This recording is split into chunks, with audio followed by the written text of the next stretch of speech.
So friends, welcome back to our data engineering data pipeline project. In our previous video, we talked about how to create S3 bucket, how to, you can say, we have some sample input data which contains valid and invalid records.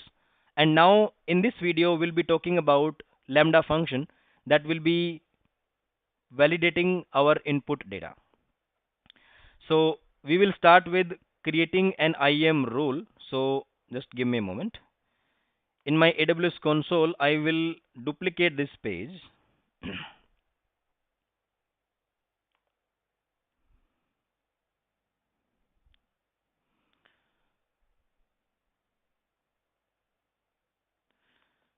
Okay, so before we create IAM role, right, let me quickly show you what type of different services will be involved in that. I think we have already talked about little bit about this one, but let's talk in more detail. So these will be AWS services used in this project. So S3 we have talked about storing the input data and output data. Now we will be starting with creating of IAM role. So one IAM role will be required for Lambda function and one IAM role will be required for crawler. Okay, so what crawler is? Crawler is nothing but a glue service. I will show you that. And once the IAM role is ready, we will be creating a Lambda function. The Lambda function will be doing two things. It will be reading the data from S3 bucket. It will be checking for invalid data in the input data. And finally, it will be writing only valid data into S3. This will be the responsibility of Lambda function. After that, we will be creating a glue crawler. This crawler will be scanning the basically input data. Input data in the sense like whatever is our valid data that would be input to our glue crawler, and it will be creating some tables. I will show you how automatically tables will be created, and as a user we don't have to tell about what type of data it is, how many columns are there, what is the appropriate column data type. That information we don't need to provide. It is smart enough to scan your data and automatically figure out how many columns and what are their appropriate data type.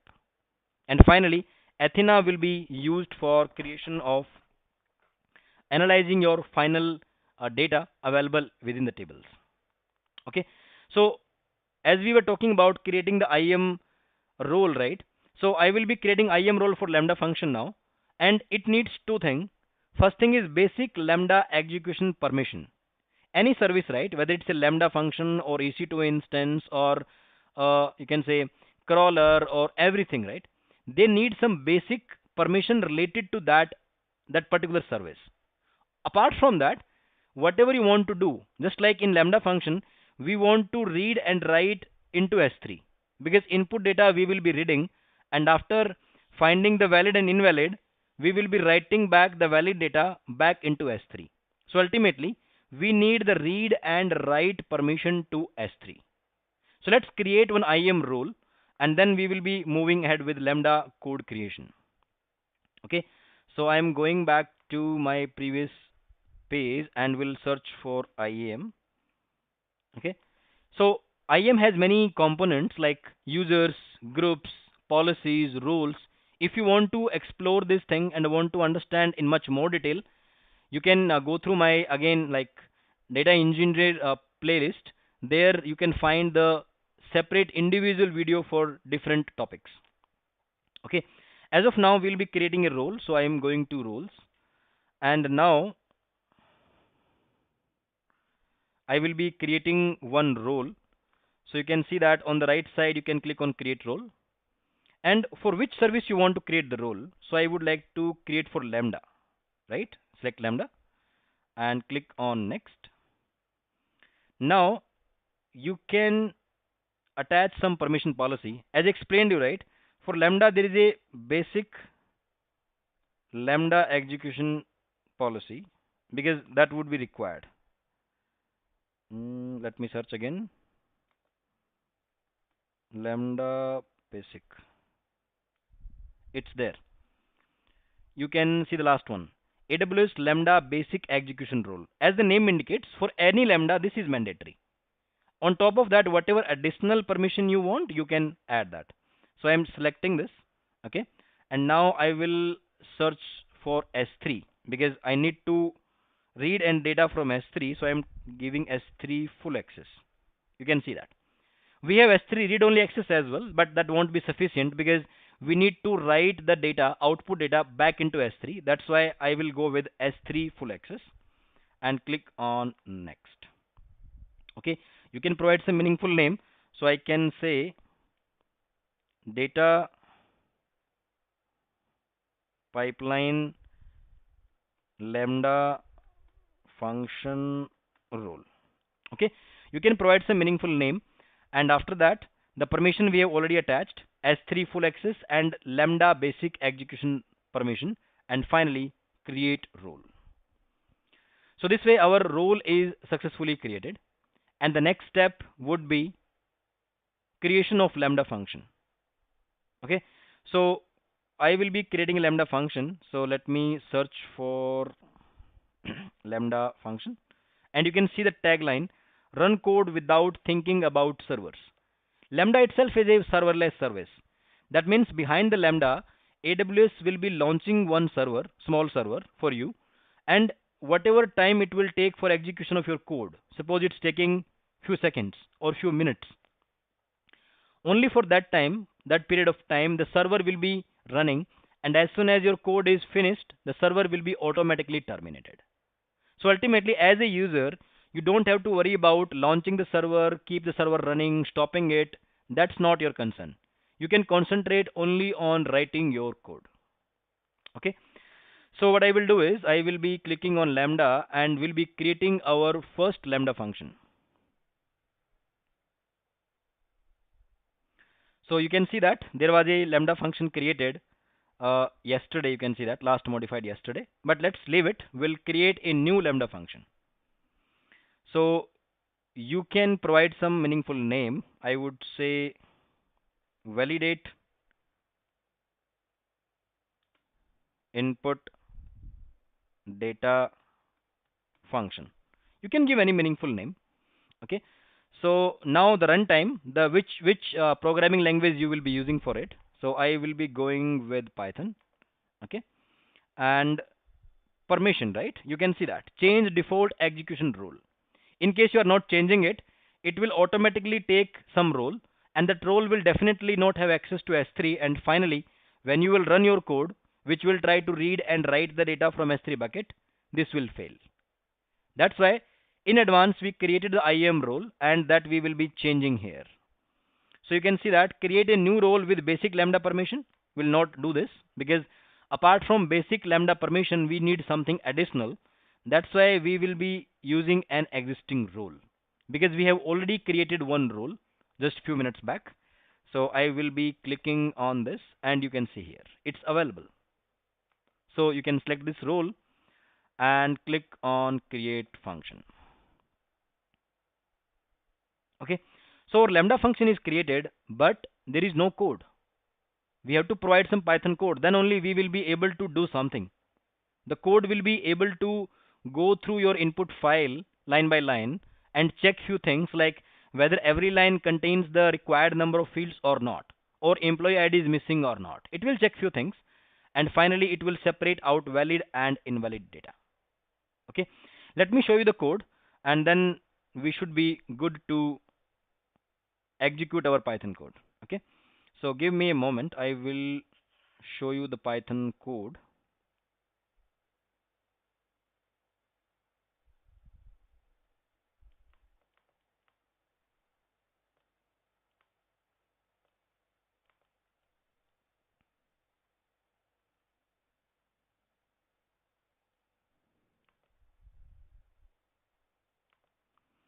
So this is my notepad, and you can see that on my notepad there is some code written.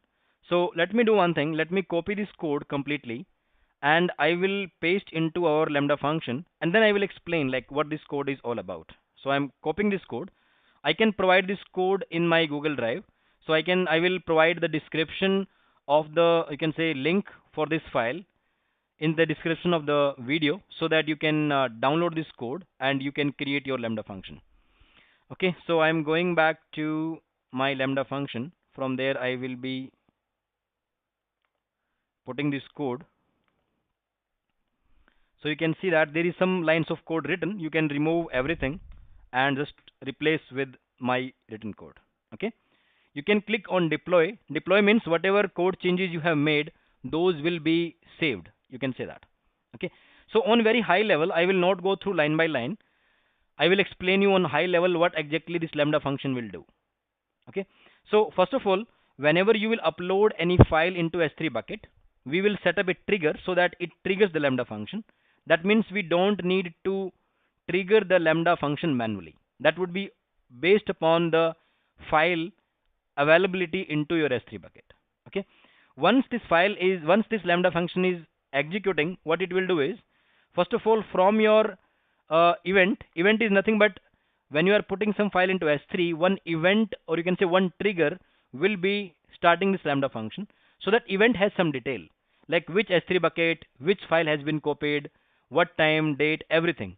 Because ultimately we need the file name, because without file name, without S3 bucket name, we won't be able to read our data. That's why in line number 10 and 11, I am extracting the bucket name and the S3 input S3 key.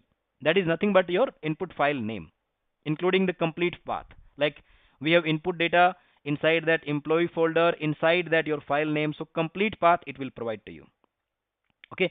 After that, I will be reading the file using Python, as you can see here, and I will be going through line by line. In case any invalid data detected, that means the number of fields, suppose I'm expecting 6 and you are getting either less than 6 or more than 6, I will consider that as invalid data. Or another possibility is that the employee ID that is blank. In that case also I will treat the entire row as invalid. Otherwise, if these two scenarios are not happening, in that case I will treat my data as a valid data. And finally, valid data we will be keep on collecting line by line, line by line. And finally, you can see that we will be writing into S3 bucket into a different folder. Okay. So this is very small code, around 70 lines are there.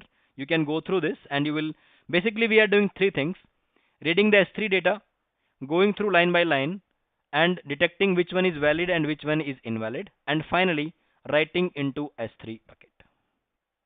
Okay. So I hope you understood this. And now, before we proceed, I will add a trigger.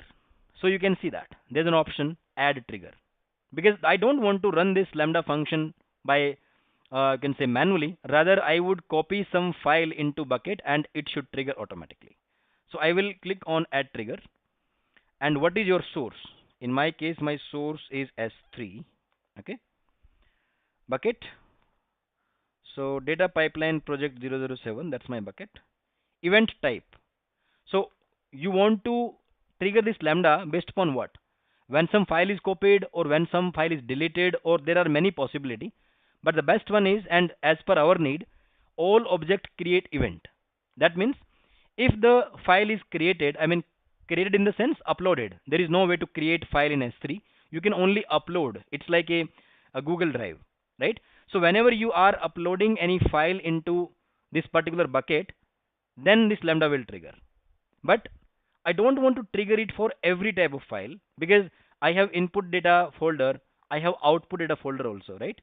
That means only if someone is copying the file into input data, then only I will be triggering this Lambda, not for anything else. So you can provide a prefix, although that's optional, but let's provide that. So input underscore data and then employee, right? That means if my complete path of the file starting like input data slash employee, in that case it will be automatically triggering your Lambda function. If you want to provide some suffix, we can do that. Let's provide CSV. That means if you are copying only CSV file, then this Lambda function will be triggered.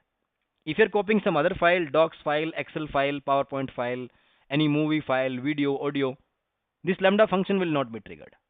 Because the Lambda code is written in such a way that it is expecting a CSV file so that it can go through line by line, it can check for data validity, and further it will write back into S3, right? That's why I am putting some prefix and suffix so that for a specific folder and for specific extension, this Lambda function will be executed. You can read one more thing. It is saying that I acknowledge that using the same S3 bucket for both input and output is not recommended, because that will cause recursive invocation, right? Because one file is copied into S3, that is triggering the Lambda. Lambda will do something, it will write output file back into S3. And as soon as the file is copied into S3, it will again trigger the Lambda. It's a, you can say, deadlock. It will keep on going infinitely. That's why, to keep it simple, I have specifically mentioned that only if the file is being copied into this folder, then only this Lambda will trigger, not for other folders. Okay. Finally, we'll click on add. Okay, that's good. Now it's time to upload input data into our input folder, and we'll see whether this Lambda is being triggered or not. So I will go back to my bucket, and inside the employee folder we'll upload the file. So the file is available on my local, and I will be uploading that file. Just give me a moment. I am just selecting that file. That file is CSV file which I was showing you on Notepad, right? So I'm just uploading that file.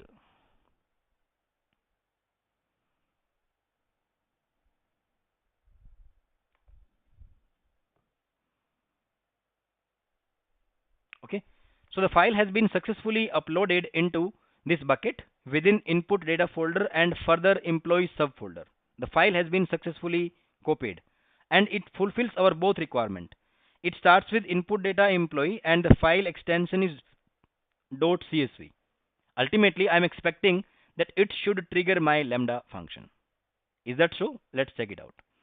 So we'll go to Lambda function, and there is an option of monitor. You can click on that, and then you will click on view CloudWatch logs, because for every AWS service, logs are maintained in CloudWatch. So if the Lambda is triggered successfully, we are expecting some logs in the CloudWatch. So let's wait.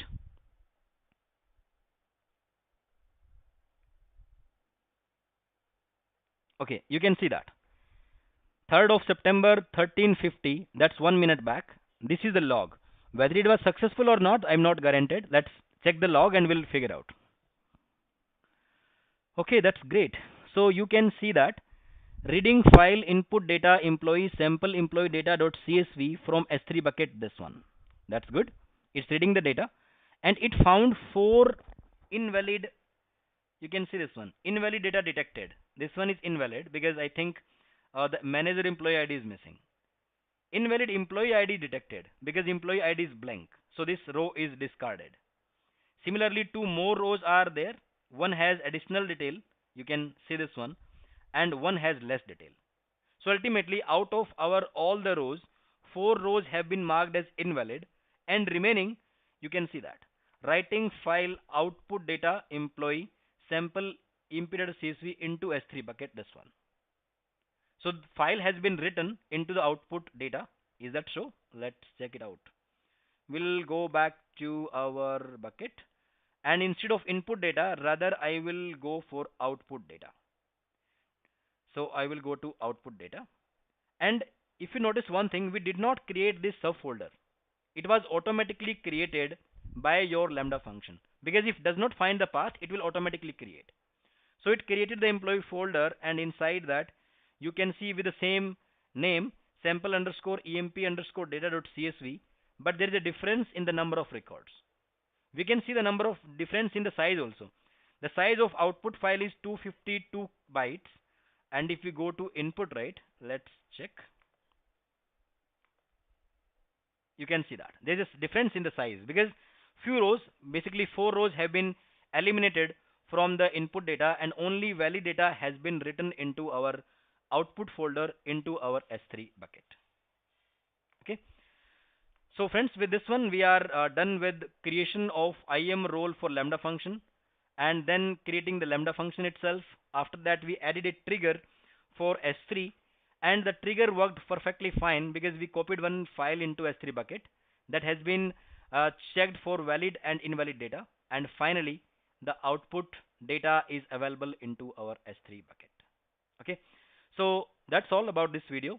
In the next video we'll talk about how to further process this output data which is completely valid, and how to use other AWS services in this data pipeline project. So see you in the next video. Thank you.